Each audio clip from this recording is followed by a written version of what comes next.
The island was supposed to be our paradise. Claire and I had been planning this getaway for months, yearning for a break from the mundane grind of city life. A deserted island sounded perfect, a romantic escape where we could reconnect away from the noise and distractions. Our adventure began with excitement. The small plane dropped us off with a promise to return in a week. We waved at the pilot as the plane disappeared into the horizon, leaving us alone with the gentle lapping of waves and the rustling of palm leaves. The first day was everything we had hoped for. We set up our tent on the white sandy beach, swam in the crystal clear water, and explored the lush greenery. Claire's laughter echoed through the trees as we chased each other, the sun casting a golden hue over everything. That night, we built a bonfire and sat close, whispering sweet nothings and making plans for the future. The second day, however, brought with it an unsettling feeling. It started subtly, an eerie silence that replaced the cheerful chirping of birds. Claire noticed it first. She stopped mid-sentence. Her smile faded as she looked around. "Do you hear that?" she asked, her voice barely above a whisper. "Hear what?" I replied, straining my ears. "Exactly," she said, her eyes wide. "There's nothing. No birds, no insects. It's too quiet." I tried to brush off her concerns, attributing it to the island's natural rhythms. But as the day wore on, the unease grew.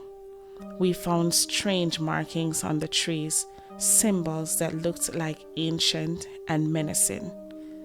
Claire wanted to leave, but I convinced her to stay. We had come so far, and I didn't want to abandon our dream vacation just because of some creepy carvings. That night, we heard the first scream. It was distant, but unmistakable. A blood-curdling cry that shattered the stillness. Claire clung to me, her body trembling. "What was that?" she whispered, her voice shaking. "I don't know," I replied, trying to keep my voice steady. Probably just an animal, but I knew it was no animal. The following morning, we decided to investigate. Armed with a flashlight and a makeshift club, I led the way while Claire followed closely behind. The forest felt different, darker, more oppressive. The trees seemed to close in on us, their twisted branches reaching out like skeletal hands.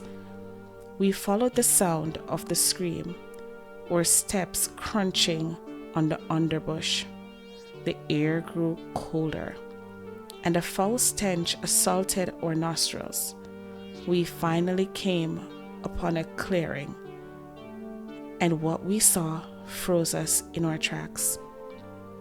A makeshift altar stood in the center, covered in dried blood and surrounded by bones. Animal, human, it was hard to tell. Symbols like the one we had seen earlier were scrawled all over, and a large menacing idol loomed above. Its eyes seemingly followed our every move. Claire gasped, and I pulled her close, my heart pounding in my chest. "We need to leave now," she said, her voice barely audible. I nodded, and we turned to leave, but the forest had other plans. The path we had taken seemed to vanish, replaced by dense foliage and twisted roots. we were lost. Panic set in as we tried to find our way back. The island seemed to shift around us, the once familiar landmarks disappearing. Night fell quickly, and we found ourselves back at the altar, as if the island was toying with us.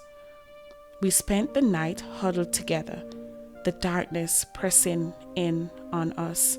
Strange sounds echoed through the trees, whispers, footsteps, and that same blood-curdling scream.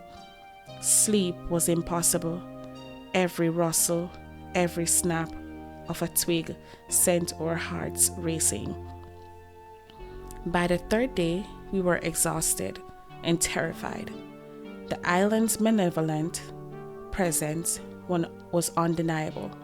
We found more altars, each more grotesque than the last. The air grew thick with the stench of decay, and the screams grew louder, closer. Claire was barely holding on. Her once bright eyes were now hollow, and her face was gaunt. I tried to stay strong for her, but the fear was eating away at me too. It was on the fourth day that we found the journal. It was buried under a pile of rocks near one of the altars, its pages yellowed and brittle. The entries were dated decades ago and told the story of a previous group who had visited the island. They too had found the altars, the symbols, and had heard the screams.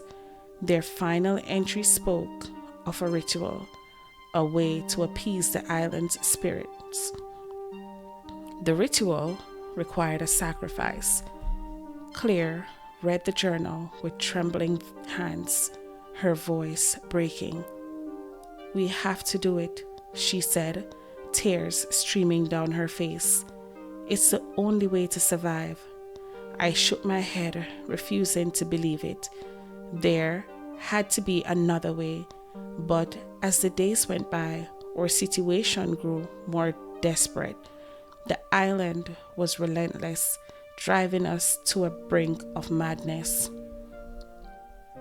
On the sixth night, we made our decision. We gathered the items needed for the ritual: herbs, stones, and a knife. The instructions were clear, but the thought of what we had to do was unbearable.